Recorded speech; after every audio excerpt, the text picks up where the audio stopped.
रूस और यूक्रेन में जारी युद्ध और उसके जवाब में पश्चिमी देशों द्वारा लगाए गए प्रतिबंधों के बीच भारत की आपसी साझेदारी अब तक किसी देश के साथ नहीं बिगड़ी है। अपने तरह की द्विपक्षीय साझेदारी को निरंतर आगे बढ़ाने के बाद भारत अब तेजी से आगे बढ़ा है। विश्व में कई क्षेत्रों पर पड़े व्यापक असर के बाद विश्व के कई दिग्गज देशों के डेलीगेशन भारत दौरे पर भी रहे, जिसमें ब्रिटेन के विदेश मंत्री, चीन के विदेश मंत्री, अमेरिका के डिप्टी एनएसए और खुद रूस के विदेश मंत्री का नाम प्रमुख है। हालांकि अब इन दौरों के बाद भारत के प्रधानमंत्री विभिन्न देशों के दौरे पर जाने वाले हैं। जानकारी के मुताबिक प्रधानमंत्री नरेंद्र मोदी मई के महीने में 3 देशों के दौरे पर जा सकते हैं। वे मई के पहले हफ्ते में जर्मनी, डेनमार्क और फ्रांस के दौरे पर होंगे। बता दें, ये इस साल के प्रधानमंत्री मोदी की पहली विदेश यात्रा होने जा रही है। ऐसे में इसके मायने काफी ज्यादा निकाले जा रहे हैं। इस समय रूस यूक्रेन का युद्ध जारी है। इस वजह से भी प्रधानमंत्री मोदी के इस दौरे के मायने काफी ज्यादा बढ़ गए हैं। भारत ने इस युद्ध को लेकर एक न्यूट्रल स्टैंड लिया है और एक बार भी रूस के खिलाफ वोटिंग नहीं की है। ऐसे में यूरोपीय देशों के दौरे के दौरान प्रधानमंत्री मोदी उस तल्खी को दूर करने का प्रयास कर सकते हैं।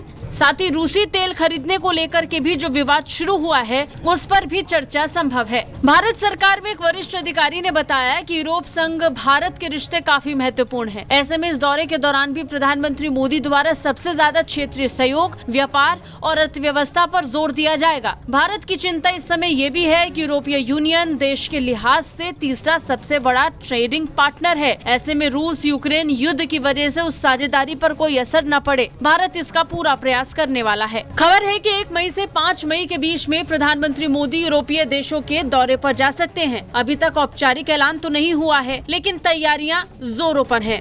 प्रधानमंत्री के दौरे की बात करें तो वे जर्मनी में चांसलर ओलाफ स्कॉल्ज से मुलाकात कर सकते हैं। डेनमार्क में प्रधानमंत्री का फोकस नॉर्डिक देशों से संबंध सुधारने पर रह सकता है। डेनमार्क में प्रधानमंत्री मोदी द्वारा भारतीय समुदाय के लोगों से भी बात की जा सकती है। फ्रांस में चुनाव के बाद और मौजूदा विश्व में घट रहे घटनाक्रम को देखते हुए भी पीएम का फ्रांस दौरा होगा। वैश्विक स्तर पर भारत की बढ़ती भूमिका और हाल फिलहाल में रूस की भारत के प्रति बढ़ती साझेदारी कई देशों में होड़ को पैदा कर रही है।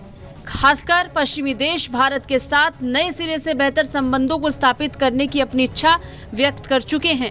ऐसे में प्रधानमंत्री नरेंद्र मोदी का यह दौरा बहुत महत्वपूर्ण होगा। ब्यूरो रिपोर्ट, भारत तक।